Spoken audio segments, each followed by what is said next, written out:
വീണ്ടും ഒരു ബാർകോഴ ആരോപണം സംസ്ഥാനത്ത് മുഴങ്ങിക്കേൾക്കുകയാണ്. സംസ്ഥാനത്ത് മദ്യനയം തിരുത്തിയെഴുതുന്നതിന് വേണ്ടി ബാർ ഉടമകൾക്കിടയിൽ പിരിവ് നടക്കുന്നു എന്നതിൻ്റെ ശബ്ദ സന്ദേശമാണ് പുറത്തു വന്നത്. യഥാർത്ഥത്തിൽ എന്താണ് ഇക്കാര്യത്തിൽ നടക്കുന്നത്? സർക്കാരിനെ പ്രതിക്കൂട്ടിലാക്കുന്നതാണോ ഈ സംഭവം? ഓരോ മദ്യ നയത്തിന് പിന്നിലും അഴിമതികൾ ഉണ്ടാകുന്നുണ്ടോ? ഈ കാര്യങ്ങളാണ് നമ്മുടെ വീഡിയോ പരിശോധിക്കുന്നത്. എന്തായാലും തുടക്കം തന്നെ ഒരു കാര്യം അഭ്യർത്ഥിക്കുകയാണ്. ചാനൽ സബ്സ്ക്രൈബ് ചെയ്യാത്ത സുഹൃത്തുക്കൾ സബ്സ്ക്രൈബ് ചെയ്യണം. അതേപോലെ നോട്ടിഫിക്കേഷൻ ബട്ടൺ ഓൺ ചെയ്തിടുക. ഒപ്പം തന്നെ നിങ്ങളുടെ അഭിപ്രായങ്ങൾ കമൻറ്റുകളായി രേഖപ്പെടുത്തുക. വീഡിയോ ഇഷ്ടമായാൽ സുഹൃത്തുക്കൾക്ക് അയച്ചു കൊടുക്കുക.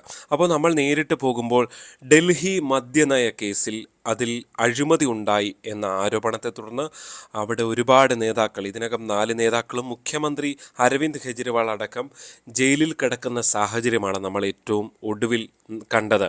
അവിടെ സുപ്രീം കോടതിയിൽ നിന്ന് ഇടക്കാല ജാമ്യം കിട്ടിക്കൊണ്ടാണ് കെജ്രിവാൾ പുറത്ത് ഇപ്പോൾ പ്രചരണവുമായി കറങ്ങി നടക്കുന്നത്. അങ്ങനെ ഒരു കാര്യം ഓർമ്മിപ്പിച്ചുകൊണ്ട് സംസ്ഥാനത്ത് ഒരു മദ്യനയ അഴിമതിയാണോ നടന്നിട്ടുള്ളത് എന്നതാണ് നമ്മൾ ചിന്തിക്കേണ്ടത്. യഥാർത്ഥത്തിൽ കെ എം മാണിയുടെ കാലത്ത് കേട്ടതാണ് നമ്മൾ ഈ ബാർ കോഴ ആരോപണം. സമാനമായ രീതിയിൽ ബാർ ഉടമകൾക്ക് അവർക്ക് വേണ്ട സൗകര്യങ്ങൾ, അവർക്ക് അനുഗുണമായി നയങ്ങൾ തിരുത്തി എഴുതുന്നതിന് വേണ്ടിയാണ് ഇത്തരം അഴിമതികൾ നടക്കുന്നത് എന്നതാണ് കൃത്യമായി നമുക്ക് മനസ്സിലാക്കാൻ സാധിക്കുന്നത്. അതിനെക്കുറിച്ച് അന്വേഷണം നടത്തുകയും അതിൽ കാര്യമായ കഴമ്പൊന്നുമില്ല. പ്രത്യേകിച്ച് ജോസ് കെ മാണി ഇടതുമുന്നണിയിൽ എത്തിയ ശേഷം ഇടതുമുന്നണി സർക്കാരിന് തന്നെ അന്വേഷണ റിപ്പോർട്ടിൽ അതിൽ യാതൊരു കഴമ്പുമില്ല എന്നാണ് കണ്ടെത്തി പുറത്തു വന്നിരിക്കുന്നത്. എന്തായാലും ഈ സംഭവത്തിൽ എന്താണ് നടക്കുന്നത്? കൊച്ചിയിൽ ബാർ ഉടമകളുടെ യോഗത്തിന് ശേഷം ആ യോഗത്തിലിരുന്നു കൊണ്ടാണ് ബാർ ഉടമകളുടെ സംഘടനകളുടെ ഇടുക്കി ജില്ലാ അധ്യക്ഷനായ അനിമോൻ ജില്ലയിലെ ബാർ ഉടമകൾക്ക് ഒരു സന്ദേശം നൽകിയത്. അതായത് തെരഞ്ഞെടുപ്പ് കഴിയുന്ന ഉടൻ തന്നെ മദ്യനയത്തിൽ പലതരത്തിലുള്ള മാറ്റങ്ങൾ ഉണ്ടാകും, ഡ്രൈ ഡേ ഇല്ലാതാകും, ബാറുകളുടെ സമയം കൂട്ടി തരും. ഇത്തരം കാര്യങ്ങൾ ചെയ്തു തരുന്നതിന് വേണ്ടി വേണ്ടവർക്ക് പണം കൊടുക്കണം. അതിനായി ഒരു ഉടമ 2.5 ലക്ഷം രൂപ വീതം നൽകണം എന്നതാണ്. അതായത് ഈ നയം തിരുത്തി കിട്ടണമെങ്കിൽ അത് ചെയ്യുന്നവർക്ക് പണം കൊടുക്കണം എന്നതാണ്. ഇതിപ്പോൾ സംസ്ഥാന അധ്യക്ഷൻ്റെ നിർദ്ദേശപ്രകാരമാണ് ഇങ്ങനൊരു വോയിസ് ഇടുന്നത് എന്ന് അദ്ദേഹം പറയുന്നു. വൈകാതെ അതൊരു വിവാദമാകുമെന്ന് കരുതി അദ്ദേഹം ആ വോയിസ് പിൻവലിക്കുന്നുണ്ട്. പക്ഷേ ഇടുക്കിയിലെ വാട്സപ്പ് ഗ്രൂപ്പിൽ നിന്ന് ഈ സന്ദേശം മാധ്യമങ്ങൾക്ക് കിട്ടുകയായിരുന്നു ഉണ്ടായത്.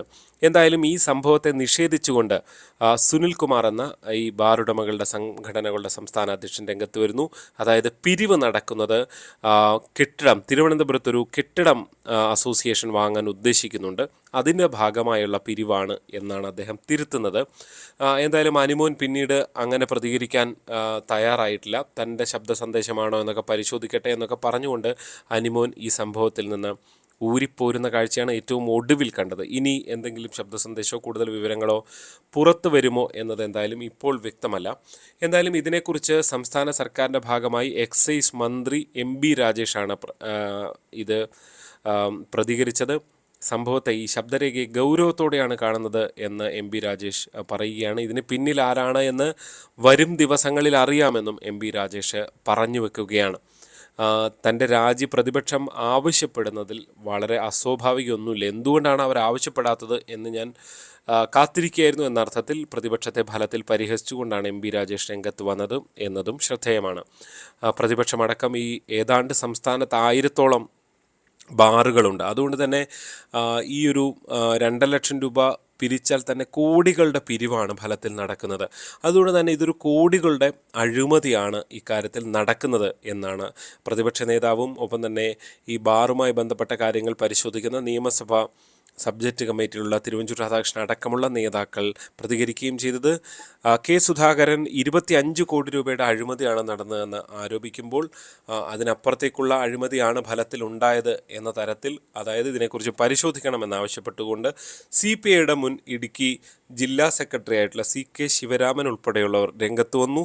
BJP സംസ്ഥാന അധ്യക്ഷൻ K സുരേന്ദ്രനെ പോലെയുള്ളവരും രംഗത്ത് വന്ന് ആവശ്യപ്പെട്ടത് മുഖ്യമന്ത്രി പിണറായി വിജയന് ഡൽഹി മുഖ്യമന്ത്രി അരവിന്ദ് കെജ്രിവാളിൻ്റെ, അതായത് മദ്യനയ കേസിൽ അകത്ത് കിടക്കുന്ന അരവിന്ദ് കെജ്രിവാളിൻ്റെ അവസ്ഥ വരും എന്നുള്ളതാണ്. മുൻ KPCC അധ്യക്ഷനും കഴിഞ്ഞ UDF കാലത്ത് ഈ മദ്യ നയവുമായി ബന്ധപ്പെട്ട ബാറുകൾ അടച്ചുപൂട്ടുന്നതിനൊക്കെ നിർണായക പോരാട്ടം നടത്തിയ VM സുധീറിനെ പോലുള്ളവരും ഇത് CBI അന്വേഷണം എന്ന ആവശ്യവുമായി മുന്നോട്ട് വരുന്നു. എന്തായാലും പ്രതിപക്ഷ നേതാവ് VD സതീശൻ അടക്കമുള്ളവർ വാർത്താ സമ്മേളനം നടത്തി നിലപാട് പ്രഖ്യാപിക്കുന്നു. വരും ദിവസങ്ങളിൽ കടുത്ത പ്രക്ഷോഭത്തിലേക്ക് പോകും എന്ന നിലപാടും പ്രതിപക്ഷം സ്വീകരിക്കുകയാണ്. എന്തായാലും നമ്മൾ ഇനി ഈ വിഷയത്തിൽ പരിശോധിക്കുന്നത് ഇതിലെ അഴിമതി നടന്നു എന്ന പ്രതിപക്ഷ ആരോപണവും ഈ ശബ്ദരേഖയ്ക്കും എത്രത്തോളം പ്രാധാന്യമുണ്ട് എന്നുള്ളതാണ്. തീർച്ചയായും കേരള രാഷ്ട്രീയത്തിൽ ഒരു രാഷ്ട്രീയ വിഷയമായി ഇത് ഉയർന്നു നിൽക്കുമെന്ന കാര്യത്തിൽ യാതൊരു സംശയവുമില്ല. ഈ വിഷയത്തിൽ അഴിമതി നടന്നോ എന്ന് ചൂണ്ടിക്കാട്ടി ഒരു ഇട്ട പോസ്റ്റിന് താഴെ ഒരാളിട്ട ഏറ്റവും പ്രധാനപ്പെട്ട കമൻറ്റ്, ഇതിപ്പോൾ അഴിമതി നടന്നു എന്നല്ല, അഴിമതി നടക്കില്ല എന്ന് വിശ്വസിക്കാൻ കഴിയുന്ന ഒന്നുമില്ല. കാരണം എല്ലായിടത്തും അഴിമതി തന്നെയാണ്, എല്ലാ കാര്യത്തിലും അഴിമതി തന്നെയാണ്. അദ്ദേഹം രാഷ്ട്രീയ ഭേദമന്യേ കൃത്യമായി പറയുന്നു ഇപ്പോൾ അഴിമതി നടന്നു എന്ന് തന്നെ. ഫലത്തിൽ അത് നമുക്ക് ഇത്തരം കാര്യങ്ങളിൽ അഴിമതി കാലങ്ങളായി നടക്കുന്നതാണ് എന്ന് ചൂണ്ടിക്കാട്ടുന്ന സംഭവമായിരുന്നു ബാർക്കോഴ കേസ്. പിന്നീട് അതിൽ അന്വേഷണം എവിടെ എത്തിയില്ല എന്നുള്ളത് ഈ രാഷ്ട്രീയ നേതൃത്വങ്ങൾക്കിടയിലെ ഒരു തരം അഡ്ജസ്റ്റ്മെൻറ്റ് മാത്രമായി മാറുന്ന സ്ഥിതിയിലേക്ക് മാത്രമേ ഒരു സാധാരണ പൗരന് സ്വാഭാവികമായും വിലയിരുത്താൻ കഴിയൂ എന്നാണ് ഞാൻ മനസ്സിലാക്കുന്നത്. കാരണം ഇതാ UDF സർക്കാർ ഏതാണ്ട് എല്ലാ ബാറുകളും പരമാവധി ബാറുകൾ അടച്ചുപൂട്ടുമ്പോൾ അതെല്ലാം തുറന്നുകൊടുത്ത് പരമാവധി ബാറുകൾക്ക്, അതായത് മദ്യവർജനം എന്ന നയമൊക്കെ ആയിട്ടാണ് പിണറായി സർക്കാർ 2016 അധികാരത്തിലെത്തി. പക്ഷേ കേരളത്തിൻ്റെ ലഹരി അടക്കമുള്ള മേഖലയിൽ കേരളം എവിടെ നിൽക്കുന്നു? എക്സൈസ് വകുപ്പ് വെറും നോക്കുകുത്തിയാണ് എന്നതടക്കമുള്ള കാര്യങ്ങൾ ഈ നാട്ടിലെ മനുഷ്യരുടെ അനുഭവമാണ്. ഈ പബ്ബുകളിൽ മദ്യം കൊടുക്കും എന്നത് ഇടതുപക്ഷത്തിൻ്റെ ഒരു തെരഞ്ഞെടുപ്പ് പ്രഖ്യാപനം എന്ന നിലയിൽ അവർ പറയുമ്പോൾ ഇപ്പോൾ ബാംഗ്ലൂർ അടക്കമുള്ള പല സിറ്റികളിലും അത് ഉണ്ടായിരിക്കാം. പക്ഷേ നമ്മുടെ നാട്ടിൽ ഈ മദ്യവർജനം എന്നുകൂടി നിങ്ങൾ പറയരുത്.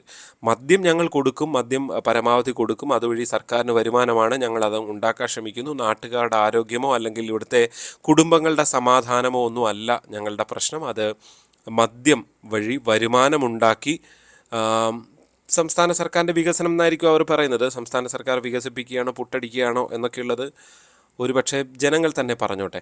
പക്ഷേ ഇതിൽ അഴിമതി എന്ന കണ്ടന്റ് അവിടെ സംശയരഹിതമായി ഒരു പരിധിവരെ നിൽക്കുന്നു എന്ന് തന്നെ മനസ്സിലാക്കേണ്ടി വരും. കാരണം ഈ സംഘടനയുടെ ഭാരവാഹിയുടെ അടക്കം സർക്കാരിനെ ന്യായീകരിച്ച് രംഗത്ത് വരുന്നു. മാത്രമല്ല മദ്യനയത്തിൽ ഉടൻ മാറ്റമുണ്ടാകുമെന്ന് സർക്കാർ തന്നെ വൃത്തങ്ങൾ തന്നെ അതിൽ പരിഗണിച്ചുകൊണ്ടിരിക്കുകയാണെന്ന് MP രാജേഷ് അടക്കം പറയുന്ന സാഹചര്യത്തിൽ എന്തിനാണ് ഡ്രൈ ഡേ ഒഴിവാക്കുന്നത് എന്ന് തന്നെ മനസ്സിലാകുന്നില്ല.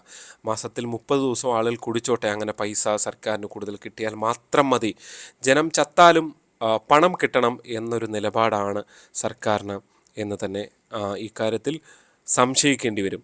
എന്തായാലും ഒരു കാര്യം കൂടി ഉറപ്പാണ്, ഇതിലിനി എന്തെങ്കിലും അന്വേഷണം നടത്തി കേസ് തെളിയിക്കാനോ അല്ലെങ്കിൽ ആരോപണം നടക്കാനോ അല്ലെങ്കിൽ പ്രതികളെ ജയിലിലടക്കാനോ എന്തെങ്കിലും സാധ്യത ഉണ്ടോ എന്ന് ചോദിച്ചു കഴിഞ്ഞാൽ നിങ്ങൾ KM മാണിയുടെ കാലത്തെ കേസ് എന്തായി എന്ന് പരിശോധിക്കുക, അന്വേഷിക്കുക. അതിനപ്പുറത്തേക്ക് എന്തെങ്കിലും നടക്കുമെന്ന് വിശ്വസിക്കാൻ കഴിയില്ല.